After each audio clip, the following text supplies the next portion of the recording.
gran saludo para todos. Y que tengan un buen día o noche. Les habla, el Dr. Adelis Rodríguez. A continuación. Morfofisiología humana. 1. Clase número 16. Tengan en cuenta, que en la parte inferior de este video, al darle clic en más información, se desplegará un panel donde estará todo el material complementario, clases escritas, laminario y más. También, al ingresar a mi canal, podrán entrar en lista de reproducción donde podrán encontrar todos los videos, agrupados por materia y año. Y recuerden que si este material es de su agrado, pueden colaborar, suscribiéndose, dando clic en el botón de la campanilla, para recibir nuevas actualizaciones, y no olvides darle me gusta y dejar tu comentario. Por supuesto que te agradezco si compartes este video para que otros puedan disfrutar de material como este. Muchas gracias de antemano.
Saludos y bienvenidos a la actividad orientadora de hoy. El cuadro que están apreciando, titulado Autorretrato, de la autoría de la pintora mexicana Frida Kahlo, alude en la presencia de extraños seres, las dolorosas circunstancias de su vida, fundamentalmente debidas a las fracturas de columna vertebral que sufrió a los 16 años de edad y que determinaron el curso de su vida y la inspiración de gran parte de su obra, en la que, en ocasiones, recrea esta estructura anatómica. Esta interesante referencia nos sugiere la introducción al esqueleto del cuello y el tórax. Las estructuras que conforman el esqueleto del tronco desempeñan, como el cráneo, una importante función de protección, pero participan mucho más que aquel en las funciones de sostén y movimiento. Comenzaremos con el estudio de su origen embrionario. Como ya conocen, durante la cuarta semana, los somitas ubicados en pares a ambos lados del tubo neural y la notocorda se diferencian en los esclerotomas, miotomas y dermatomas. Las células de los esclerotomas cambian de posición para rodear la notocorda y el tubo neural. Durante este proceso de reubicación celular, se forma una columna mesenquimatosa rodeando la notocorda que conserva su distribución segmentaria. La porción caudal de cada segmento de esclerotomas experimenta una gran proliferación y se condensa, zona que se ha representado con líneas en la imagen. Con el desarrollo ulterior, esta proliferación es tan amplia que avanza hacia el tejido intersegmentario subyacente y une la mitad caudal de un esclerotoma con la mitad cefálica del que se encuentra por debajo. En consecuencia, el cuerpo de la vértebra se vuelve intersegmentario, debido a la incorporación del tejido intersegmentario en el cuerpo precartilaginoso y a la participación de 4 esclerotomas, 2 porciones condensadas y 2 porciones laxas. Las células mesenquimáticas, situadas entre las porciones cefálicas y caudal del esclerotoma original, no proliferan y ocupan el espacio entre 2 cuerpos vertebrales precartilaginosos, contribuyendo a formar el disco intervertebral. La notocorda degenera, excepto a este nivel, donde forma el núcleo pulposo del disco intervertebral. El reordenamiento de los esclerotomas en vértebras definitivas hace que los miotomas se dispongan a manera de puente sobre los discos intervertebrales y esta modificación les brinda la posibilidad de mover la columna vertebral. En las vértebras mesenquimales, las células que rodean el tubo neural dan lugar al arco vertebral, mientras que las que se dirigen a la pared corporal forman los procesos costales que darán lugar a las costillas en la región torácica. En la sexta semana aparecen centros de condrificación en cada vértebra mesenquimal y a finales del período embrionario se ha iniciado el proceso de osificación, que suele finalizar a los 25 años. El esternón se desarrolla de forma independiente en el mesodermo somático de la pared corporal ventral. A cada lado de la línea media se forman dos bandas esternales que se fusionan en sentido cráneo-caudal en el plano medio y forman el molde cartilaginoso de las diferentes porciones de este órgano, como pueden observar en esta imagen correspondiente a un corte sagital de un embrión de 8 semanas. Los defectos congénitos de las vértebras deben estudiarlos siguiendo las orientaciones del CD. La columna vertebral definitiva es un largo vástago óseo formado por la superposición de múltiples huesos irregulares, denominados vértebras. En su extremo superior soporta al cráneo, con el que establece una compleja articulación que permite la movilidad de la cabeza necesaria para múltiples funciones, dentro de las que se destaca la conservación del equilibrio. En su parte inferior, transmite la carga de la parte superior del cuerpo a los miembros inferiores, a través de su articulación con los huesos coxales, junto a los que constituye una estructura de gran solidez denominada cintura pélvica. En la parte alta del tronco, la columna tiene asociados una serie regular de arcos osteocartilaginosos, los arcos costales, que se unen por su extremo posterior a la columna vertebral y por su extremo anterior al esternón, formando el tórax, a cuya parte superior se une la primera porción del miembro superior para formar el cinturón escapular. Situada en un plano sagital en posición dorsal, la columna vertebral hace relieve en la superficie posterior del tronco. Está constituida por la superposición de 32 a 34 vértebras que se articulan entre sí, formando una estructura resistente y flexible. La forma y función de las vértebras que la conforman varía de arriba a abajo, lo que permite distinguir 5 segmentos con características morfofisiológicas diferentes: cervical, torácico, lumbar, sacro y coxígeo. En las vértebras existen grandes variaciones individuales que no impiden distinguir rasgos anatómicos comunes a la mayoría de ellas, como son la existencia de el cuerpo vertebral, región abultada con función de soporte, que ocupa su porción anterior, constituido de tejido óseo esponjoso recubierto por una fina capa de tejido óseo compacto.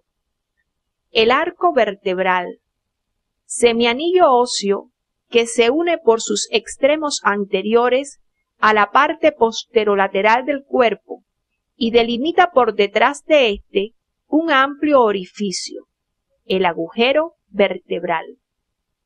La superposición de estos agujeros que resulta de la articulación de las vértebras forma el canal vertebral.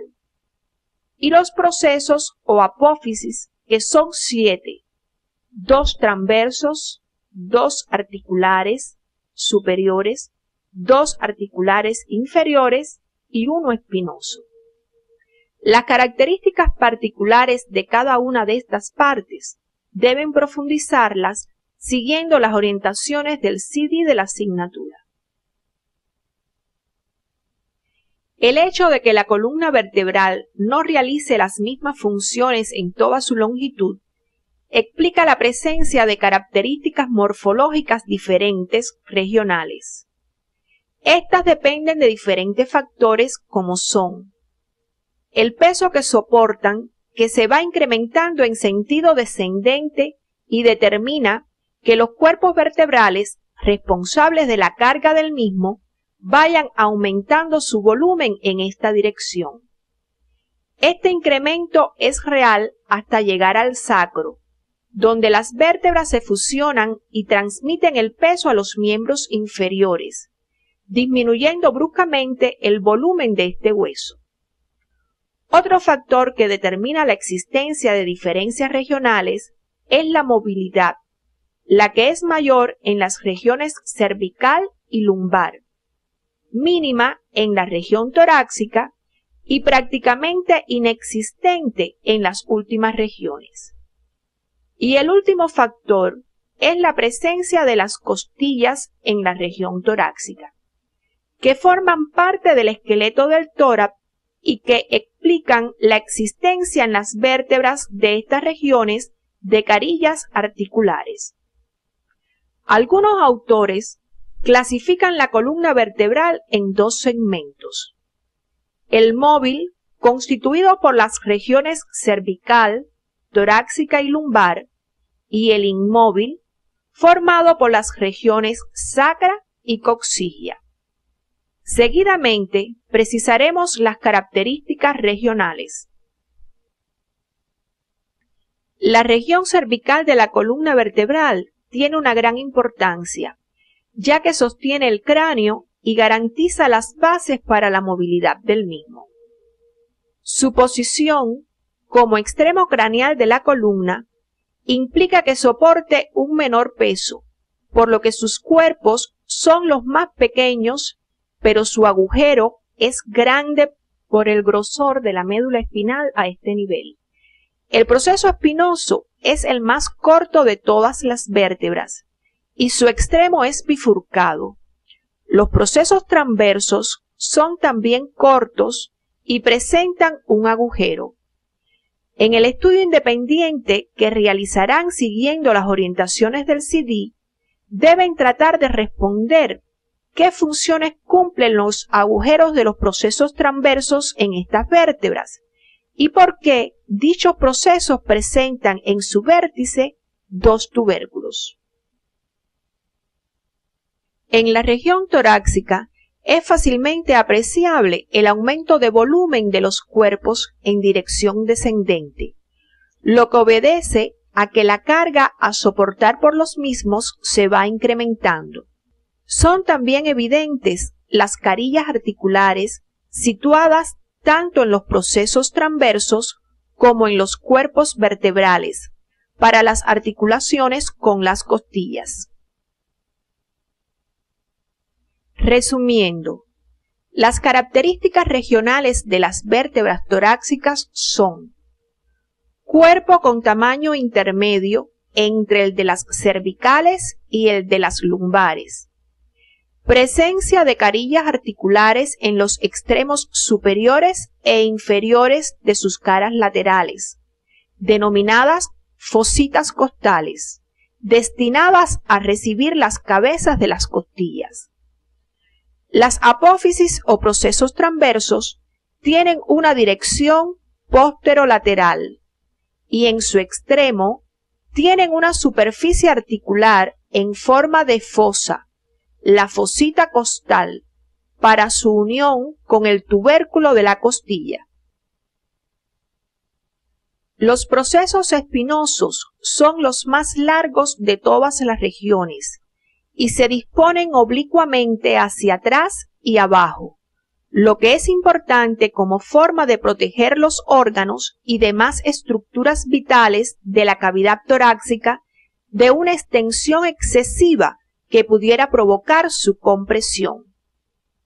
El agujero vertebral es ovalado y las apófisis o procesos articulares superiores e inferiores se disponen en el plano frontal, lo que también contribuye a limitar los movimientos en esta región. Los procesos articulares superiores son de mayor tamaño que los inferiores y ambos presentan superficies planas que al unirse en las articulaciones intervertebrales permiten pequeños deslizamientos de una vértebra sobre otra. En los procesos transversos presentan carillas articulares para la unión con el tubérculo costal. En las vértebras lumbares, el cuerpo es muy voluminoso y tiene forma arriñonada. Sin embargo, el agujero vertebral es pequeño porque en la mayor parte de la región la médula espinal está ausente. Las apófisis o procesos transversos son muy voluminosos y recuerdan la forma de una costilla, por lo que se les denomina costiformes. Cuando profundicen en su estudio, podrán comprender el porqué de esta morfología. Los procesos espinosos tienen forma cuadrilátera y se dirigen directamente hacia atrás. Las apófisis o procesos articulares son prominentes.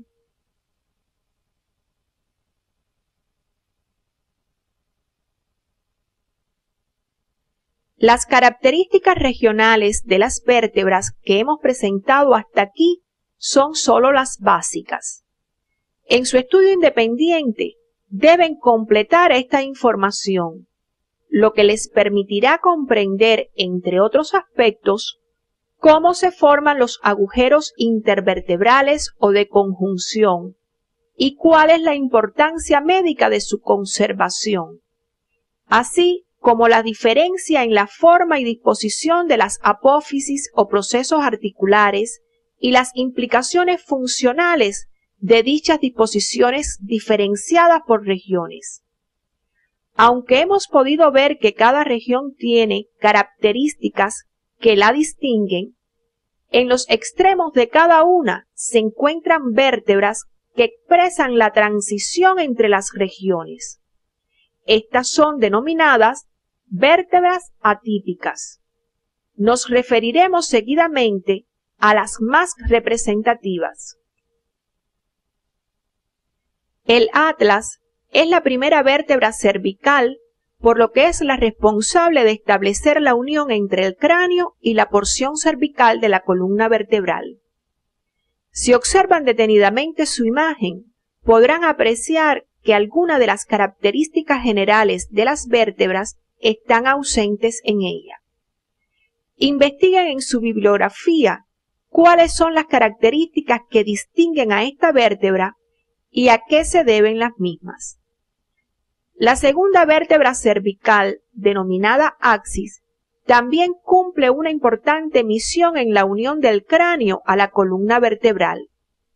Observen en ella la presencia de un vástago o diente que sirve de eje a la rotación del cráneo previamente apoyado en el atlas. Siguiendo las orientaciones del CD de la asignatura, precisen los detalles anatómicos que caracterizan esta vértebra. Observen en la imagen la forma en que estos dos primeros componentes de la columna cervical se unen entre sí, constituyendo un complejo articular con el hueso occipital del cráneo que estudiaremos más adelante. Otra vértebra que presenta características particulares es la séptima cervical, la que, como pueden apreciar en la imagen, no tiene un proceso espinoso pequeño, como es característico de su grupo, a lo que debe su denominación de prominente. Este proceso espinoso que tampoco es bifurcado como es típico de esta región, puede ser palpado fácilmente en la base del cuello cuando el mismo se encuentra flexionado. El segmento pélvico de la columna vertebral está constituido por dos huesos, el sacro y el coxis, que se forman por la fusión de varias vértebras y pertenecen a las regiones homónimas de la columna. El mayor es el sacro, resultado de la unión de 5 primitivas vértebras e interpuesto como una cuña entre los huesos coxales, a través de los cuales transmite el peso de la parte superior del cuerpo a los miembros inferiores y también cumple una misión topográfica al formar parte de la pared posterior de la cavidad pélvica. El sacro es irregular, aplanado de delante a atrás, pero por su aspecto piramidal se distinguen en él las caras anterior, posterior y laterales, aunque algunos autores no reconocen las caras laterales. Se distingue también en su constitución una base superior y un vértice inferior. En ambas extremidades del hueso se distinguen las caras articulares para la unión con las estructuras óseas vecinas. La base del sacro recuerda la cara superior de una vértebra. El margen anterior de esta superficie hace relieve hacia la pelvis, formando el promontorio del sacro. Por detrás del cuerpo se sitúa el orificio superior de entrada al conducto sacro, parte final del canal vertebral. Lateralmente, en la zona correspondiente a las apófisis transversas, se disponen amplias superficies óseas, las alas del sacro.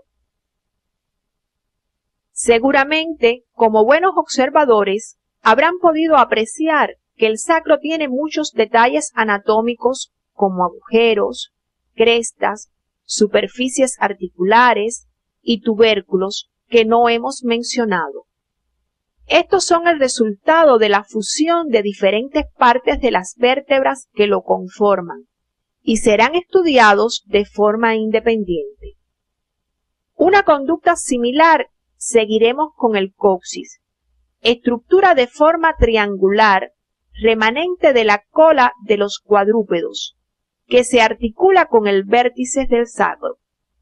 Una vez estudiadas las particularidades más importantes desde el punto de vista morfofuncional de los huesos de la columna vertebral, procederemos a orientar el estudio de la forma en que las mismas establecen sus uniones. En la columna vertebral se establecen uniones entre las vértebras a través de las articulaciones intervertebrales. Además, la columna se articula en su extremo cefálico con el cráneo, en su parte media con las costillas y en su extremo caudal con los huesos coxales. En esta actividad nos referiremos a las articulaciones entre las vértebras y de la columna con el cráneo y con las costillas como parte del tórax. Las articulaciones entre las vértebras constituyen un sistema que garantiza la base estable para la acción muscular sobre la columna vertebral. Así, los cuerpos están unidos por tejido cartilaginoso, reforzado por ligamentos. Los procesos se unen de formas particulares para cada tipo.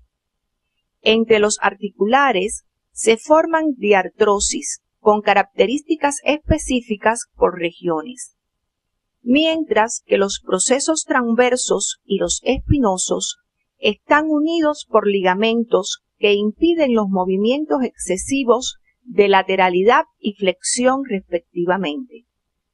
Por su parte, los arcos se unen a través del ligamento amarillo, tejido conectivo rico en fibras elásticas, que contribuye al logro de la elasticidad de los movimientos de la columna vertebral y evita sus movimientos de flexión excesiva. El estudio independiente de las particularidades morfofuncionales de las articulaciones entre los procesos articulares o intervertebrales les permitirá comprender por qué las regiones cervical y lumbar son las más móviles de la columna. A continuación, nos referiremos a las características morfofuncionales de las uniones entre los cuerpos vertebrales. Los cuerpos se unen por medio de sínfisis a través de los discos intervertebrales. Estos son masas fibrocartilaginosas que se sitúan entre los cuerpos de las vértebras con alturas variables que dependen de la movilidad de las diferentes regiones y de la carga que soportan los cuerpos, por lo que es mínima en la región cervical y máxima en la lumbar. En estas regiones, los discos son también más altos en la parte anterior, lo que ayuda a mantener las curvaturas fisiológicas de la columna vertebral. Cada disco intervertebral está constituido por un núcleo de sustancia gelatinosa derivado de la notocorda embrionaria, denominado núcleo pulposo, y por una porción periférica de fibras situadas de forma concéntrica, denominado anillo fibroso. En las regiones cervical y lumbar, el núcleo pulposo ocupa la mayor parte del disco y está ligeramente desplazado hacia atrás, siendo contenido por el anillo fibroso. Su función es la de cojinete que soporta y amortigua las cargas, por lo que se desplaza en diferentes direcciones y recupera su posición cuando cesan las fuerzas que actuaban sobre él. Su función amortiguadora es imprescindible para la protección del cerebro de golpes y sacudidas, así como para la adaptación del organismo a variaciones del volumen de las cavidades torácica y abdominal, como las que se producen durante el embarazo o la respiración. El disco pierde su elasticidad con los años y disminuye de tamaño debido a que el gel de proteoglicanos que lo conforman se transforma en cartílago y pierde agua. Pueden contribuir a esta degeneración factores como el hábito de fumar. Las articulaciones entre los cuerpos vertebrales, constituidas por los discos, están reforzadas por los ligamentos longitudinales anterior y posterior, que se extienden a todo lo largo de la columna. Cuando se soportan grandes cargas o se levantan pesos en posiciones incorrectas, el disco puede sufrir una lesión que es bastante frecuente, consistente en el desplazamiento del núcleo pulposo de su posición normal, lo que se produce generalmente en dirección al canal vertebral o al agujero de conjunción, provocando compresión de la médula espinal y o de los nervios espinales que ocasionan dolor o alteraciones motoras en el área de distribución del nervio afectado. Este cuadro recibe el nombre de hernia discal. A continuación veremos la forma en que la columna vertebral articula con el cráneo. La unión cráneo-vertebral es un complejo formado por las articulaciones atlantoaxiales y atlanto-occipitales. Las articulaciones atlantoaxiales se establecen entre las dos primeras vértebras cervicales, la atlantoaxial mediana, de tipo trocoidea, constituida entre el diente del axis y el arco anterior del atlas, y las atlantoaxiales laterales, que se forman entre las caras articulares inferiores de las masas laterales del atlas y las caras superiores del cuerpo del axis. Para asegurar la permanencia del diente del axis en su sitio y evitar su desplazamiento en presencia de fracturas, existen un grupo de estructuras protectoras como los ligamentos alares, apical del diente, transverso, cruciforme y la membrana tectoria. Estos dos últimos los veremos a continuación. En estas imágenes pueden verse el ligamento cruciforme y la membrana tectoria. Cuando en una imagen como la que tenemos a la izquierda se ha retirado la membrana tectoria, puede observarse la articulación atlanto-occipital, de tipo condilar, formada entre los cóndilos del occipital y las masas laterales del atlas. Esta es la verdadera articulación craniovertebral, aunque ella integra un complejo articular con las articulaciones atlantoaxiales, mediana y laterales. Esta articulación es reforzada por dos amplias láminas de tejido fibroso que constituyen sindesmosis por membranas interóseas. Las membranas atlanto-occipital anterior y posterior, extendidas respectivamente entre los bordes correspondientes del agujero occipital y los arcos anterior y posterior del atlas. La membrana anterior se continúa con el ligamento longitudinal anterior y la posterior se une al ligamento amarillo que se extiende entre los arcos vertebrales. En esta articulación condilar, que funciona con sus cóndilos en cápsulas separadas pero combinadas entre sí, se realizan los movimientos de flexión, extensión y lateralidad de la cabeza. La columna vertebral, así formada por la unión de las diferentes unidades óseas articuladas, constituye un pilar osteofibroso cuya función es soportar las cargas del cráneo, tronco y cuello, alojar la médula espinal y permitir la movilidad de estas regiones del cuerpo. Su longitud aproximada es de 70 centímetros, con variaciones que dependen de la talla y el sexo. Desde el nacimiento hasta la adultez joven, la columna vertebral se mantiene en crecimiento continuo. Después, su longitud se estabiliza y en la vejez pierde tamaño progresivamente debido al aumento de sus curvaturas y al aplanamiento de los discos intervertebrales. En la imagen pueden apreciar las diferencias entre la proyección de la columna vertebral en el plano frontal, donde es prácticamente rectilínea, y en el plano sagital, en el que presenta 4 curvaturas, denominadas cifosis, cuando tienen la concavidad dirigida hacia adelante, y lordosis, cuando la concavidad está dirigida hacia atrás. La presencia de las mismas obedece a razones físicas, ya que como cilindro elástico y flexible, la columna vertebral requiere, para el logro de una adecuada amortiguación de las cargas y para la proyección del centro de gravedad del cuerpo sobre las extremidades inferiores, de la alternancia de curvaturas en dirección opuesta. Estas comienzan a establecerse durante el primer año de vida, con la adquisición de determinadas funciones motoras, como podrán comprobar en su estudio independiente. Por eso, a las mismas se les denomina curvaturas fisiológicas.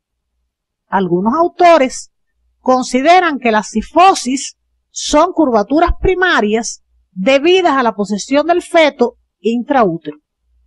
Cuando por razones anormales se establece una curvatura en el plano frontal de la columna, a la que se denomina escoliosis, surge espontáneamente por encima de ella una segunda curvatura compensatoria. Los movimientos posibles entre dos vértebras son muy limitados, pero la sumatoria de los mismos permite que la columna alcance una importante movilidad, la que incluye flexión, extensión, rotación e inclinaciones laterales, lo que se logra por la presencia de los discos intervertebrales y de las articulaciones sinoviales entre las apófisis o procesos articulares. Una de las porciones menos móviles de la columna vertebral es la torácica, lo que se explica por la fijación en ella de las costillas que, uniéndose también por delante del esternón, forman la caja torácica. Inmediatamente procederemos al estudio de esta estructura. La caja torácica o tórax óseo es la estructura anatómica que resulta de la articulación de la porción torácica de la columna vertebral con los 12 pares de arcos costales y de estos últimos en su extremo anterior con el esternón. Cada arco costal está constituido a su vez por un segmento posterior, el hueso costal, y un segmento anterior, el cartílago costal. La principal función de la caja torácica es la protección de los órganos contenidos en su interior y especialmente favorecer los movimientos respiratorios. Veamos los aspectos esenciales de las estructuras que la constituyen. La porción anterior y media de la caja torácica la forma el esternón. Este es un hueso plano, impar, situado en una posición superficial que favorece su palpación a través de la piel. Observen su constitución por 3 porciones: el manubrio, el cuerpo y la apófisis sifoides, así como la unión del manubrio con el cuerpo o ángulo del esternón, nivel de articulación de la segunda costilla, que forma un saliente que puede ser palpado en la superficie anterior del tórax. Las características particulares de este hueso deben estudiarlas de forma independiente. Los bordes del esternón presentan muescas que corresponden a la articulación con las costillas, de las que hablaremos seguidamente. En forma de 12 pares de piezas óseas planas alargadas, las costillas se extienden entre la columna vertebral y el esternón. Presentan 2 porciones, una posterior más larga, el hueso costal, y otra anterior más corta, el cartílago costal. Según la forma de unión al esternón, se distinguen 3 tipos de costillas. Las 7 primeras se unen al mismo directamente, por lo que se denominan costillas verdaderas. Las costillas octava, novena y décima no se unen directamente al esternón, sino al cartílago de la séptima costilla, por lo que se les denomina falsas. A las costillas 11 y 12 se les denomina flotantes porque sus extremos anteriores quedan libres entre los músculos del abdomen, sin unión de ningún tipo al esternón. Existen una serie de características generales que son comunes a todas las costillas. Sin embargo, todas ellas presentan rasgos individuales, debidos, entre otras razones, al aumento de tamaño que experimentan las mismas de la primera a la séptima y a la disminución progresiva a partir de esta. Las primeras y las últimas costillas tienen características particulares que deben revisar de forma independiente. Existen características que definen lo que se denomina costilla tipo, que están dadas por los rasgos comunes de las costillas desde la tercera hasta la novena. La costilla tiene forma de arco incurvado sobre todos sus ejes, siguiendo un trayecto oblicuo hacia abajo, inclinación que depende de su recorrido. Su trayecto es primero hacia atrás y afuera, después hacia adelante y al final medialmente. El hueso costal presenta 2 extremidades y un cuerpo. La extremidad posterior consta de 3 partes: cabeza, cuello y tubérculo. La cabeza es abultada en forma de cuña y, por encontrarse articulada en la unión de 2 cuerpos vertebrales, presenta sendas superficies articulares planas. Al borde afilado que separa las caras articulares de la cabeza se le denomina cresta de la cabeza costal, donde se inserta el ligamento articular. El cuello se sitúa entre la cabeza y el cuerpo de la costilla. El tubérculo es un abultamiento dirigido hacia atrás que se sitúa en la unión del cuerpo con el cuello y presenta una superficie articular para unirse a la apófisis o proceso transverso de la vértebra. El cuerpo es aplanado, con una cara externa convexa y una interna cóncava, separadas por los bordes superior e inferior. En la cara interna del cuerpo, en la vecindad del borde inferior, se sitúa una depresión por donde transcurren los vasos y nervios intercostales, el surco costal. A la derecha y parte inferior se muestra un segmento del tórax donde se puede apreciar la relación del paquete vasculonervioso que transcurre por el surco costal con la pared y los órganos torácicos. Es conveniente que en el estudio independiente y con la ayuda de los profesores traten de explicar por qué cuando se punciona el tórax con fines diagnósticos o terapéuticos, la aguja se introduce cerca del borde superior de la costilla, evitando el acercamiento al borde inferior. La dirección del cuerpo costal en su inicio continúa a la del cuello, pero pronto se incurva hacia adelante, formando el ángulo de la costilla.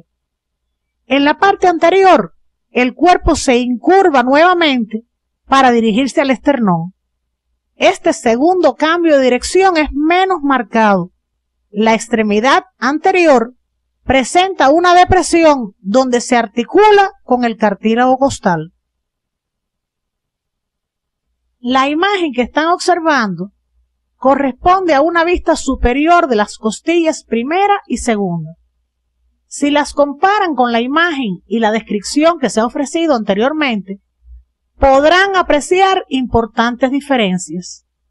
Estas deben ser precisadas en el estudio independiente, porque su conocimiento tiene gran valor en la práctica médica para la realización de maniobras como la punción de vasos sanguíneos del cuello.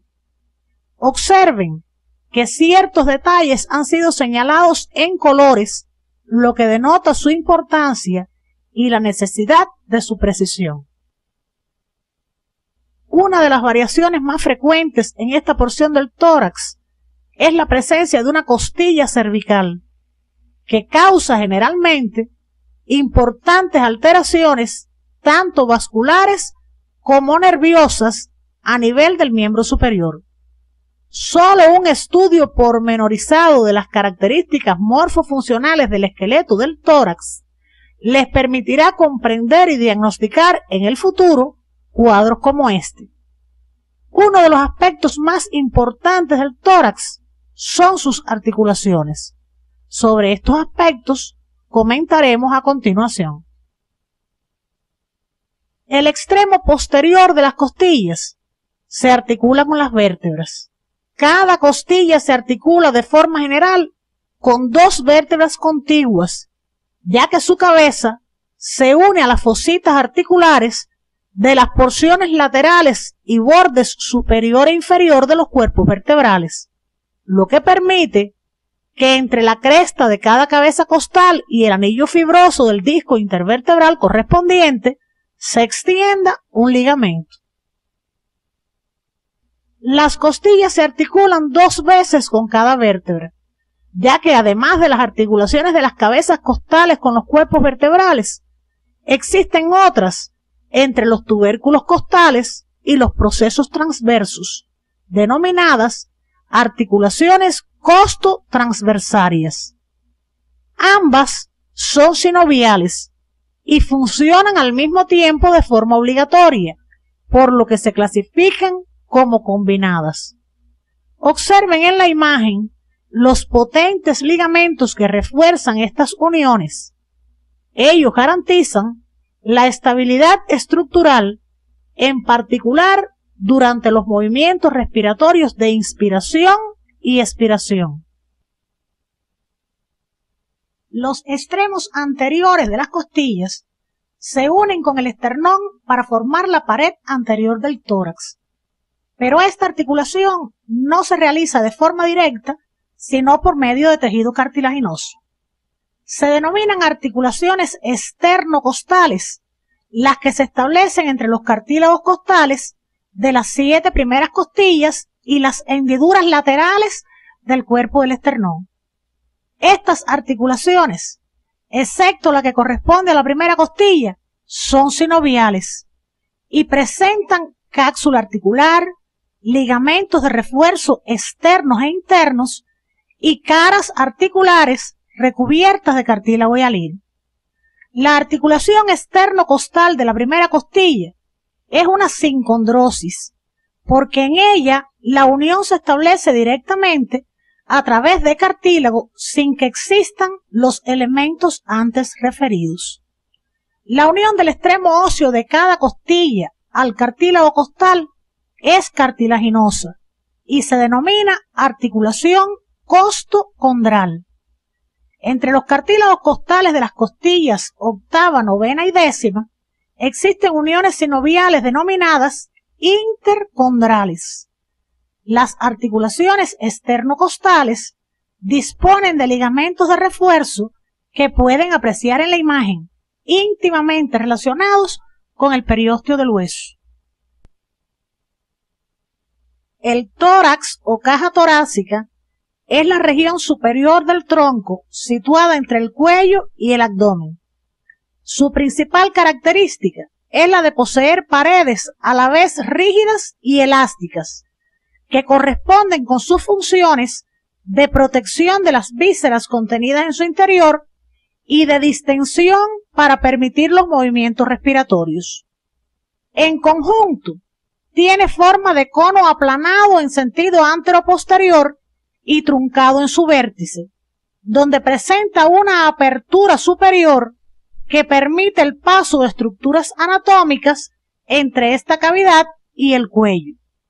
Su amplia base, denominada apertura torácica inferior, permite la continuidad con el abdomen. En su estudio independiente es importante que comparen la composición de las diferentes paredes del tórax y que observen en la práctica docente las variaciones que experimenta este segmento corporal con la edad, así como la influencia de otros factores como el sexo y la actividad laboral, entre otros. Esta es una de las regiones del cuerpo en la que tiene gran aplicación la anatomía de superficie, como veremos a continuación.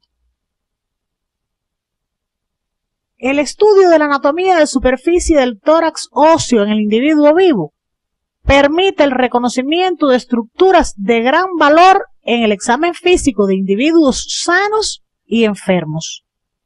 En la pared anterior del tórax encontramos a la palpación una protuberancia que corresponde a la unión del manubrio y el cuerpo esternal, al que se denomina ángulo esternal.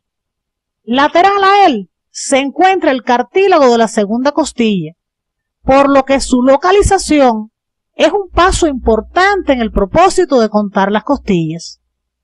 Otros elementos de esta pared, como la incisura yugular y la apófisis o proceso sifoideo, deben buscarlos en su estudio independiente.